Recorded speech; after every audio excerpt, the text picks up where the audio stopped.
aproximadamente el 75% de los ingresos que se generan lo aportan los trabajadores y los pensionistas. El 75% de la recaudación. El 10% lo aportarían las rentas de capital que están sujetas a retención. Es decir, quien con el sistema de retenciones está controlado tiene poco margen para defraudar y aportan el 85% de la recaudación del primer impuesto de nuestro país. Ya muy de lejos pues le siguen lo que aportan los empresarios o las plusvalías que no están sujetas a retención. Pero esto alguien podría decir, bueno, es que esto es normal porque en nuestro país hay pocos emprendedores, hay muchos trabajadores y pensionistas, funcionarios y el peso es normal que lo soporten la renta del trabajo. Bueno, si hacemos una media entre lo que declara cada colectivo, esto ocurre así desde hace al menos 2 décadas que tenemos las estadísticas. Pero con la última estadística, la media de lo que declaran los trabajadores son 18.400 euros de ingresos. Los empresarios que están en estimación directa, es decir, profesionales y empresarios ya medianos, declaran 13.500 euros. Si os fijáis, son 6.000 euros menos de los trabajadores. Los que están en el sistema del módulo, esos autónomos, declaran 11.500 euros de media.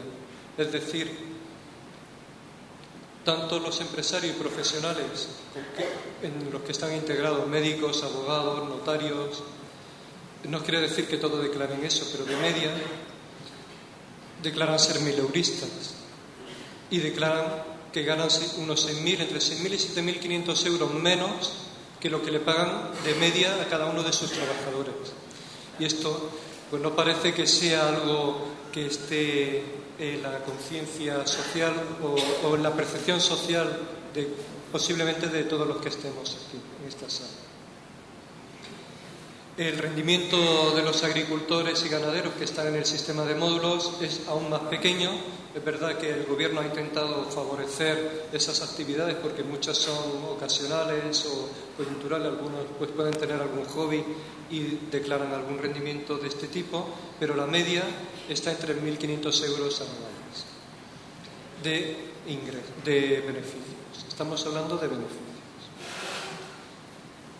Como conocéis, el impuesto de patrimonio, ya desde el año 2008 pues hubo una pugna entre los dos principales partidos de la nación, del gobierno de la nación española, y hubo una competencia para ver quién ofrecía la supresión de este impuesto en la época preelectoral. Bueno, pues este impuesto se suprimió de hecho en el año 2008, pero hasta esa fecha pues aportaban unos 2.200 millones de euros y la mitad de esa recaudación la aportaban solo 47.000 personas que individualmente declaraban poseer más de 1 millón de euros, vamos a decir, en activos líquidos, es decir, excluida la vivienda habitual y el valor del negocio, en el caso de que fueran autónomos.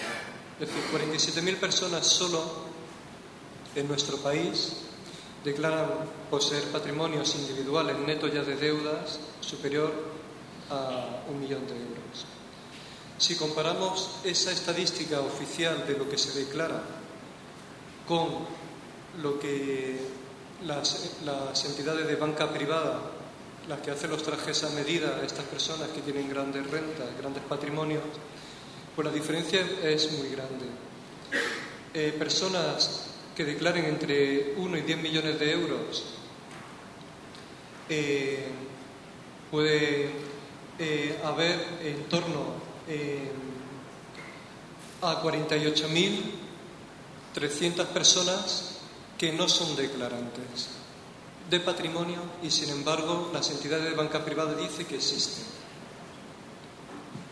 La pregunta es cómo una persona que tiene un patrimonio de 1 a 10 millones de euros se puede escapar del control fiscal.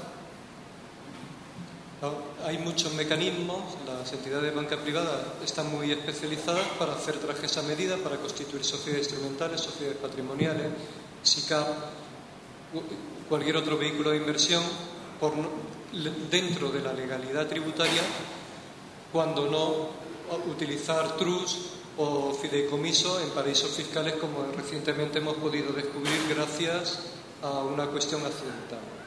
Como sabéis, personas que poseen más de 10 millones de euros solo declaraban poseer esa cifra, más de 10 millones de euros, 727 personas en nuestro país. Y las entidades de banca privada decían que habían 3.290 personas más que tenían ese patrimonio, pero esas no eran declarantes por esa cifra en el impuesto de patrimonio. Esto nos puede decir dónde está situado el nivel de fraude, qué colectivos son los que hacen ese nivel de fraude en nuestro país. En el impuesto de sociedades es el tercer impuesto en cuanto a recaudación en nuestro país. Se da la paradoja que conforme aumenta la dimensión de la empresa, el tipo medio impositivo va disminuyendo. Al ver las estadísticas, resulta curioso ver cómo las empresas que facturan en torno a 45 millones, que facturan 45 millones de euros o más, su tipo medio está en torno al 20% y va disminuyendo conforme va aumentando.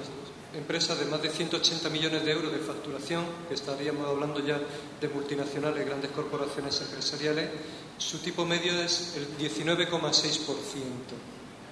Sin embargo, una micropyme que pueda estar en torno, o una pyme entre 6.000 euros de ingreso, está en el 23,9%. Es decir, casi 4 puntos más tributa una pequeña empresa o muy pequeña empresa, tributa comparativamente más que una gran corporación empresarial. Y la pregunta es, bueno, ¿y esto cómo es posible? Porque esto canta mucho.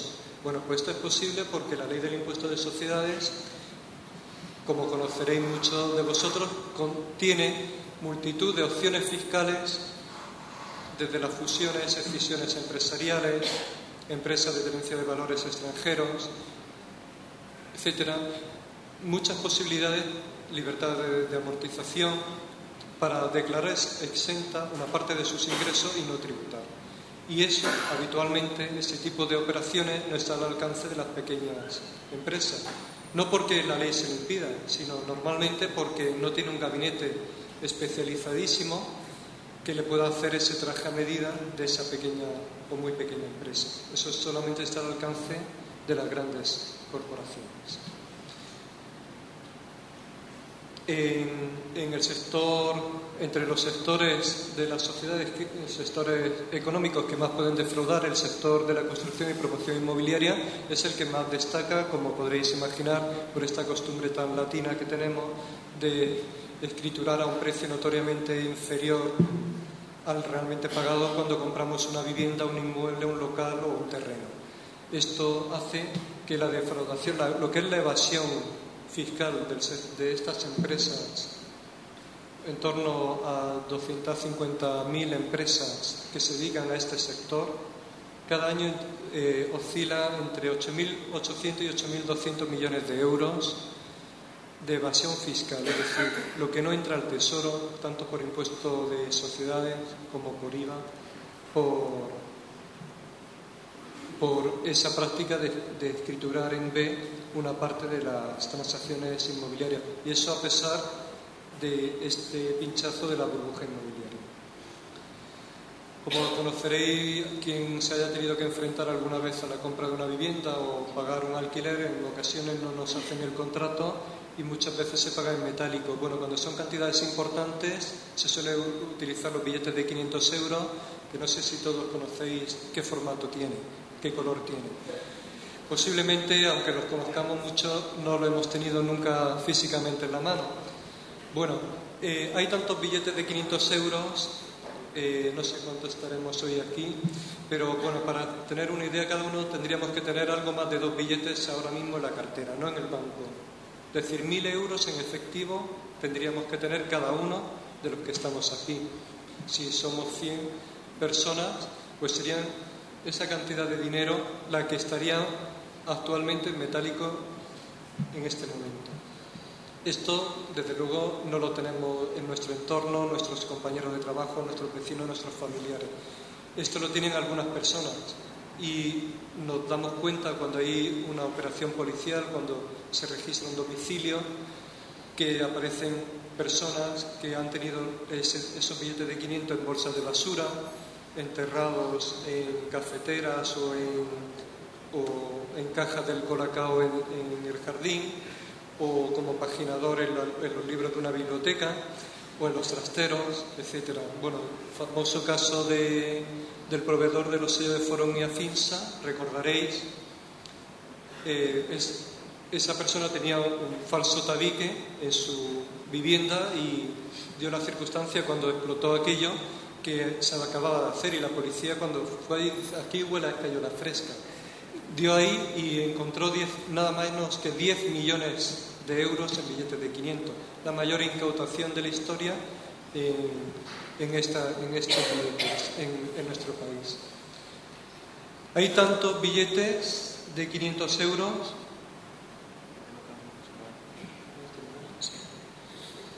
Hay tantos billetes, y con esto termino porque puede resultar anecdótico, que el 75% del dinero efectivo que se mueve en nuestro país está en billetes de 500.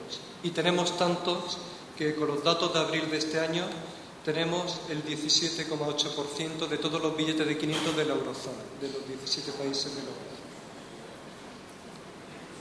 Bueno, pues esto de forma sintética es una descripción aproximada de cómo se mueve el fraude en nuestro país. Muchas gracias.